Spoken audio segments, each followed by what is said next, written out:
Why are you entrusting our newborn baby to my sister every day? My husband's call interrupted my day. His usually calm voice was tinged with unexpected anger. Rapidly, I sought to dispel the misunderstanding. Our daughter is at home, sleeping, I assure him. Surprised, his tone shifted. Really? He exclaimed. Confusion enveloped us both as questions arose. I'll speak with my sister-in-law to uncover the truth, I resolved. I reached out to my sister-in-law, Marissa, and uncovered a startling truth. Let me introduce myself. I'm Linda, married to Bob for 3 years, just a year younger than him. Our joy was recently doubled with the arrival of our daughter Hannah. She's the epitome of cuteness, but being a first-time mom has its challenges. With my parents living far away, I didn't have the luxury of heading back home after childbirth. Since leaving the hospital, I've been navigating this new world solo during the day. I must admit, I've been getting by, largely thanks to Bob's unwavering support. Despite his long work hours, he's always there for Hannah and me, never once complaining. His gentle demeanor eases any parenting stresses I encounter. Whether it's struggling to soothe Hannah to sleep or tending to her cries in the dead of night, his presence has been a lifeline, and I'm immensely grateful for it. So you can imagine my shock when he called, his voice laced with unexpected frustration. Linda. Mom just called me. What's going on? He demanded. Confused, I replied, your mom? What are you talking about? Why would we leave our newborn with Marissa every day? His mention of Marissa caught me off guard. She's Bob's sister, residing just a short walk away with their parents. Marissa, working from home, also takes care of her mother, making her quite flexible with her time. My husband's critique persisted. Leaving a 3-week-old baby, I couldn't fathom doing that. Marissa hasn't cared for a baby before. I get that you're tired post-birth, but you should have talked to me before entrusting her to Marissa, he expressed, his worry palpable. His distress signaled that this was no ordinary misunderstanding. Wait, I'm lost. Marissa caring for a newborn. Why did your mom call you? Why would I need your consultation? What do you mean? Leaving Hannah with Marissa? Have I been doing that? I countered, utterly bewildered. It's been nearly 2 weeks. Marissa didn't complain, not wanting to strain your relationship, but Mom couldn't stay silent, he clarified. Bob's revelation stunned me. It was a narrative I had no recollection of, with my daughter right beside me. With numerous questions swirling, I prioritized clearing the confusion. Swiftly, I assured him, our daughter's at home, asleep. She's right here with me. Bob's astonishment resurfaced. What do you mean? He inquired. I'm just as confused as you are. Honestly, I've been following the advice to keep newborns indoors, so besides medical appointments, I haven't been anywhere. I haven't even visited your family's house, and it's been a while since Marissa came over after Hannah's birth, I clarified. Then whose baby is Marissa caring for? Bob pondered aloud. I wish I knew. Why would Marissa fabricate looking after our baby? Each question seemed to spiral into another, leaving us both puzzled. As the lunch break chimes sounded through the phone, I made a decision. I need to speak with Marissa. I want to understand why she might concoct such a lie. If there's a misunderstanding and she thinks she's caring for Hannah, that's concerning. I'll also call Mom, I announced. Bob paused before expressing his regret. I'm sorry for doubting you. I was just really worried about Hannah. It's all right. You're concerned about Hannah, aren't you? Besides, when I told you she's right here, you didn't doubt me. You trusted me, I comforted him. After our call ended, I wasted no time dialing my sister-in-law's number. Marissa, do you have a moment? There's something I need to discuss, I started. Linda, I need to talk to you too, Marissa replied. Marissa and Bob are close in age, which is why she's the same age as me despite being my sister-in-law. We've always had a good relationship, even going out together when I was dating Bob. So, it puzzled me why she hadn't mentioned anything about this situation. I couldn't fathom why she would fabricate such a story. Well, now's a good time. Bob just filled me in. Marissa, what's this about you looking after Hannah?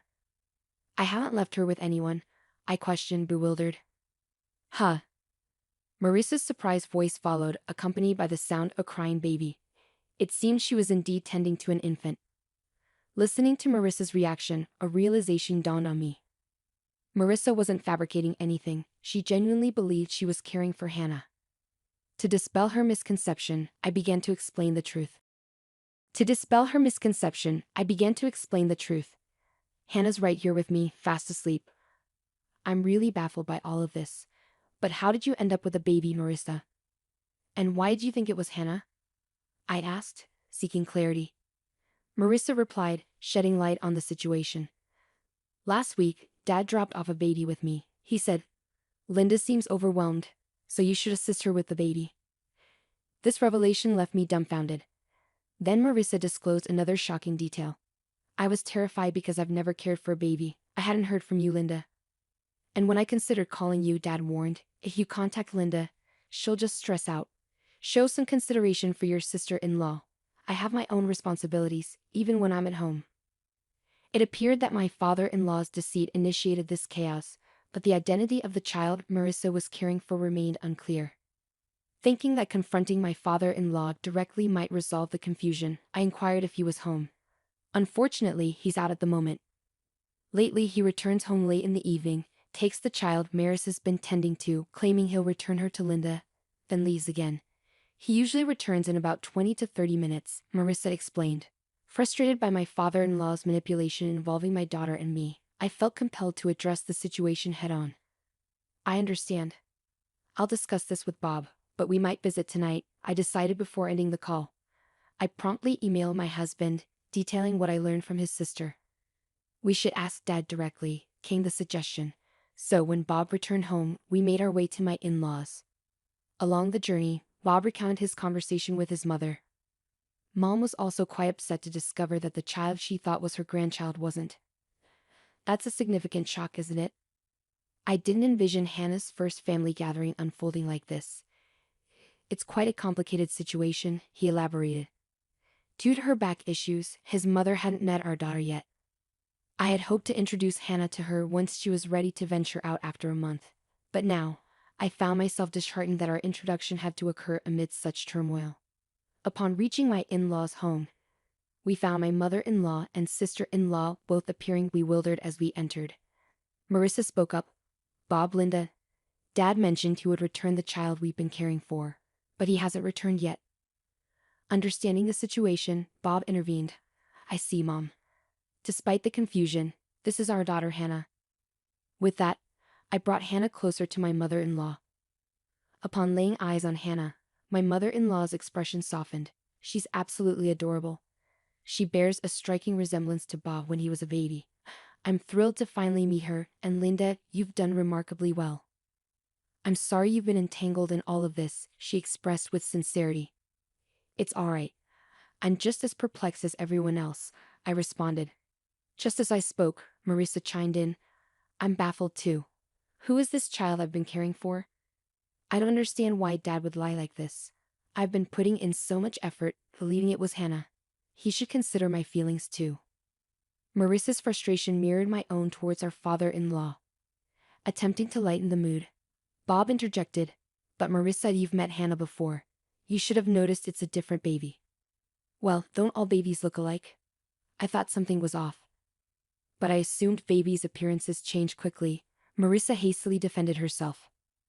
At that moment, our father-in-law returned. I'm back. Wait, why are Bob and Linda here? Our father-in-law's panic was palpable. This deception stemmed from him. The rest of us shared disapproving glances, each silently accusing him. Struggling under the tension, our father-in-law began to stutter. Oh, Linda, it's been some time. What brings you here? Did you forget something? He attempted to divert attention. Turning to Marissa, he added, Marissa, what's going on? I asked you to check for forgotten items. I seethed with anger at our father-in-law's manipulation, using mine and my daughter's names in his deceit and then shifting the blame onto Marissa. I instinctively held my daughter closer, feeling the tension radiate through the room. Both my husband and sister-in-law shared the same sentiment, their fists clenched in frustration. It was me who broke the silence, the anger evident in my voice. Dad, seriously, are you honestly saying that? This is beyond unacceptable even for you. What do you mean? My father-in-law seemed startled by the intensity of my tone. My husband and sister-in-law echoed my sentiments, demanding answers. Dad, explain yourself. Linda has never left Hannah with anyone. Why would you fabricate such a lie? There must be a reason for someone to care for a stranger's newborn, right? That's correct. You manipulated me into caring for a child. Who is this baby? I'm terrified, even if it's my nephew's, let alone a stranger's. I won't tolerate it anymore, Marissa interjected with rapid-fire conviction. My father-in-law was speechless, while the three of us continued to glare at him, demanding the truth. However, my mother-in-law's reaction was different. She turned pale, murmuring, "No, it can't be. You're not still involved with her?" Her words left my husband, sister-in-law, and me stunned. My father-in-law began to sweat, feigning innocence. What? What are you talking about? He stuttered, attempting to deflect. But my typically calm husband had reached his limit. Dad, enough with the act. You've been playing dumb all along. Do you think you can deceive us? We know you've been lying about everything. Just come clean. Wait, Bob, please calm down. I attempted to intervene, but my husband persisted. Dad, you've been manipulating Linda and Hannah to cover up your deceit, and you owe Marissa an apology. Caring for a newborn is a monumental responsibility, even if it's your own child. Consider how overwhelming it must have been for Marissa, who has never experienced parenthood before. Once he started, my husband couldn't halt his tirade. Despite whatever excuses our father-in-law might conjure, my husband remained steadfast. Perhaps realizing he couldn't evade the truth any longer, my father-in-law spoke softly, and then he confessed to the unbelievable truth. That child is mine. At his admission, my husband's momentum dissipated, his mouth hanging agape in disbelief. Marissa and I were equally stunned into silence. It was my mother-in-law who shattered the quiet. Her voice quivered, tears brimming in her eyes. I knew it. You're still involved with her. I was foolish to forgive you before. Involved with her? My husband queried, puzzled. In response, our father-in-law's complexion paled even further. Ignoring him, my mother-in-law continued, he had an affair. It happened around the time you two were getting married, about 3 years ago. He promised me he'd never do it again, and I forgave him. But now, that's why I thought Hannah bore a resemblance to Bob. She's his flesh and blood after all. I thought she was my true grandchild. Unable to contain her emotions any longer, my mother-in-law broke into tears. Witnessing her distress only fueled my anger towards my father-in-law. My husband regained his composure, unleashing his wrath upon our father-in-law. You're despicable, Dad. You not only deceived us but betrayed Mom twice. How could you stoop so low? I can't fathom that someone like you is our father. Bob's outburst was followed by Marissa's incredulous response. What do you mean by my child? Are you joking? You had a child with your mistress and left it with me? I can't believe this. How could you do something so despicable? I never want to see your face again. Despite the scathing remarks from his own children, our father-in-law merely chuckled and remarked, "Calm down. There's nothing we can do about what's already happened. The mistress didn't want to marry me or anything like that. She just didn't have any money, so she had to work. In the meantime, I had to take care of the child." I couldn't bear witnessing my father-in-law's callousness. Enough. I interjected, my voice trembling with anger. This isn't a laughing matter. A life has been brought into this world. Do you grasp the gravity of that at your age? My father-in-law seemed taken aback, losing his balance and falling onto the ground. However, instead of offering assistance, Bob and Marissa hurled insults. You worthless old man, you're no longer our father. I can't even stand to look at you. Get out of our sight, they exclaimed. Even faced with their fury, my father-in-law attempted to downplay the situation, saying, "Don't say such things."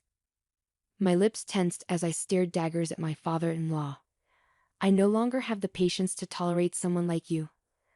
Let's get divorced, I declared firmly. My father-in-law's smile vanished, his face contorting with wrinkles as he became serious. But didn't you forgive me last time? He pleaded. However, his attempt at manipulation was futile. Yes, I forgave you for your infidelity, but I won't tolerate your disrespect any longer, I retorted. If having you out of our lives brings peace to our home, then so be it. And as for my survival, I'll manage just fine without you, I added. As my father-in-law clung to my mother-in-law's feet, I watched him with disdain. Bob and Marissa mirrored my sentiments, their gazes cold and unwavering. It was evident that everyone in the room had reached their limit with my father-in-law. Marissa erupted in anger. I'll take care of Mom, so we'll be fine without you. But how do you plan to live? You've always relied on Mom for everything from cooking to laundry. Marissa's words visibly rattled my father-in-law. He turned to my mother-in-law with pleading eyes. You wouldn't leave me, would you? We spent decades together. You can't imagine life without me, can you? However, his hopes were swiftly dashed as my mother-in-law shook off his clinging arm. Stop kidding yourself. How much do you need to degrade people to feel satisfied? Who would want to stay with a cheater like you? I'm filing for divorce right now. If you're so fond of her, why don't you go be with your mistress? My mother-in-law snapped, her voice firm and resolute. What? Wait, let's talk. We can fix this. That woman meant nothing to me. You're the only one I love. My father-in-law pleaded, clutching onto my mother-in-law once more, but he was met with another wave of Marissa's fury. Talking to someone who refuses to acknowledge their mistakes is pointless. We're leaving this place soon, and Mom is coming with us. Until we're gone, stay away from home, Dad. I never want to see you again. Now get out. Marissa demanded, attempting to forcefully escort my father-in-law out. When he refused to budge, Bob had to physically drag him away. Please wait. Give me another chance, just one more. My father-in-law pleaded until the very end, but his pleas fell on deaf ears as nobody paid him any attention. As Marissa had foreseen, my father-in-law's life spiraled into chaos. Struggling to manage even the simplest tasks, he found himself unable to tolerate the growing clutter and filth in his home. Desperate for assistance, he turned to his mistress, only to be met with rejection at her doorstep. It appeared she had no intention of marrying him either. With no one left to care for the children, his mistress was unable to work, leading to financial strain. She began pressing my father-in-law for alimony, even resorting to legal action to secure child support. Meanwhile, my sister-in-law and mother-in-law relocated to an apartment not far from ours. As over a month had passed since Hannah's birth, I started visiting them more frequently, accompanied by Hannah. I maintained my amicable relationship with Marissa, acting as if nothing had changed, and my bond with my mother-in-law remained strong. Moving forward, I'm determined to raise my daughter to the best of my abilities, with the support of my husband, sister-in-law, and mother-in-law by my side.